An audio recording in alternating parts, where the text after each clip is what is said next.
আপনারা যদি প্রধানমন্ত্রী প্রেসিডেন্ট হতে চান, কোনোটাই আপনাদের হাতের বাইরে না। আপনাদের জাস্ট একটু কাজ করতে হবে, একটু সঠিকভাবে পড়াশোনা করতে হবে। এখন আমি শিওর আব্বা আম্মারা সবসময় বলে না, বাবা পড়ো আর একটু পড়ো আর একটু পড়ো, তো একটু সঠিকভাবে, সাথে খেলাধুলা করবেন, কোনো কিছু থামাথামি নাই, সব হবে, কিন্তু পড়াশোনাটা একটু ভালোভাবে করতে হবে। আয়েশা অনেক কষ্ট করেছেন, যে জায়গায় এসেছেন। আমি আশা করছিলাম হয়তো আজকে আয়েশা এখানে উপস্থিত থাকবেন। আচ্ছা, সো সরকারি আরেকটা প্রোগ্রামে আয়েশা আছেন, কোনো অসুবিধা নেই। জি জি, হ্যাঁ, সো মানে সরকারি আরেকটা বড় প্রোগ্রামে উনি আছেন, অসুবিধা নেই। আগামীতে আয়েশার সাথে আমার দেখা হবে। আয়েশাকে আমি সাধুবাদ জানাই, বাট একই সাথে আয়েশার বাবা মা, এগেন মানে তোমরা যারা এখানে আছো, আমার ইয়াং আব্বু আম্মুরা, তোমরা হয়তো অতটা উপলব্ধি করবে না, কিন্তু আয়েশার বাবা মা কুড হ্যাভ গিভেন আপ। তারা হয়তো যে সার্কাসের যে অফার এসেছিল এরকম কিছু অনেক কিছুই করতে পারতো, কিন্তু তারা করেনি। এবং নিশ্চয়ই তার গ্রামবাসীরাও সাপোর্ট করেছে। আমি সব জায়গায় একটা কথা বলি, এগেন এটা আমার কথা না, সবাই এটা মানে, it takes a village to raise a child.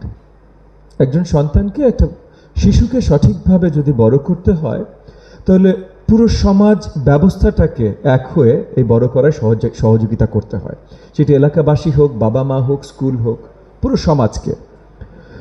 আমরা আমাদের সমাজ ব্যবস্থা এমন দেখতে চাই যে আয়েশা যেন একটা সোলো ইউনিক ইনসিডেন্ট না হয়। যেখানেই যে আছেন আমাদের শিশুরা, যেভাবেই কোনো লিমিটেশনে যদি জন্ম হয়ে থাকে, বা কোনো অ্যাক্সিডেন্ট বা কোনো কারণে যদি তার জীবনে সীমাবদ্ধতা এসে থাকে, সেই সীমাবদ্ধতাটা পেরিয়ে ওঠার জন্য পুরো সমাজ ব্যবস্থা যেন তার সাথে দাঁড়ায়, পুরো সরকার ব্যবস্থা যেন তার সাথে দাঁড়ায়, সেই অঙ্গীকার নিয়ে আমাদের সরকার, মাননীয় প্রধানমন্ত্রী জনাব তারেক রহমানের নেতৃত্বের সরকার, আমরা কাজ করছি। সো আগামী দিনগুলোতে কেউ পিছিয়ে পড়ে থাকবে না ইনশাআল্লাহ। একই সাথে একটা কথা দিয়ে, যে কথাটা দিয়ে শেষ হয়েছে আমাদের আজকের এই আয়েশার জীবনের প্রামাণ্যচিত্র, বা এই পর্যন্ত Ayesha still very young, she is only 30। তো আয়েশার এই পর্যন্ত ওর জীবন নিয়ে যে প্রামাণ্যচিত্রটা হয়েছে, সেখানে দেখা গেল যে এই মুহূর্তে আয়েশা মাস্টার্স পাশ করার পরও একটা চাকরি সংকটে আছে। তো মোস্তফা ভাই যেহেতু আয়েশার সাথে কানেক্টেড আছেন, এবং প্রাথমিক ও গণশিক্ষা মন্ত্রণালয়ের দায়িত্বে আমি আছি। তো প্রাথমিক ও গণশিক্ষা মন্ত্রণালয় বাংলাদেশের সরকার ব্যবস্থার সর্ববৃহৎ এমপ্লয়ার, মানে সবচেয়ে বেশি চাকরি। এই জন্য হয়তো আমাকে মোস্তফা ভাই আজকে দাওয়াত জানিয়েছেন, আমি জানি না কি জন্য দাওয়াত জানিয়েছেন আজকে, কিন্তু সবচেয়ে বেশি মন্ত্রণালয়, যে মন্ত্রণালয়টা চাকরি দিয়ে থাকে, সেটা হলো প্রাথমিক ও গণশিক্ষা মন্ত্রণালয়। এবং একজন মেধাবী মাস্টার্স পাশ করা গ্র্যাজুয়েট, ফার্স্ট ক্লাস পাওয়া গ্র্যাজুয়েট, যে আসলে কষ্ট করে পড়াশোনাটা তার করতে হয়েছে। সো আরেকজন শিক্ষার্থী পড়াশোনা করার সময় কষ্টটা সে নিজে উপলব্ধি আরো শক্তভাবে করতে পারবে, এই ধরনের শিক্ষকের আমার মনে হয় আমাদের দেশে দরকার আছে। আপনারা কি মনে করেন?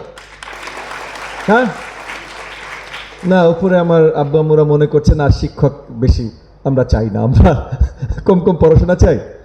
আমার মনে হয় এই ধরনের শিক্ষক আমাদের দরকার আছে। তাই আমি আজকে এই প্রোগ্রামে, এই পোডিয়াম থেকে মোস্তফা ভাইকে রিকোয়েস্ট করছি যে আয়েশার ডিটেলসগুলো আপনারা আমাদের মন্ত্রণালয়ে পৌঁছে দেন। এবং অবভিয়াসলি সব কিছুর সিস্টেম আছে, চাকরি দেওয়ারও সিস্টেম আছে, তবে এই সিস্টেমটা যেন ভালোভাবে আয়েশার জন্য প্রয়োগ করা যেতে পারে। এবং একজন মেধাবী, একসময়কার মেধাবী শিক্ষার্থীকে, যে অনেক কষ্ট করে আসলে পড়াশোনা করেছে, শিক্ষা গ্রহণ করেছে, তাকে আবার মানে শিক্ষা গ্রহে যদি আমরা, মানে স্কুলে বা ক্লাসরুমে, শ্রেণীকক্ষে যদি আমরা ফিরে নিয়ে আসতে পারি, তাহলে আমার মনে হয় শুধু আয়েশা বা আয়েশার পরিবারের জন্য না, আমার শিক্ষার্থীদের জন্য এবং জাতির জন্য আসলে লাভের জায়গায় সৃষ্টি করা হবে। আপনারা কি মনে করেন?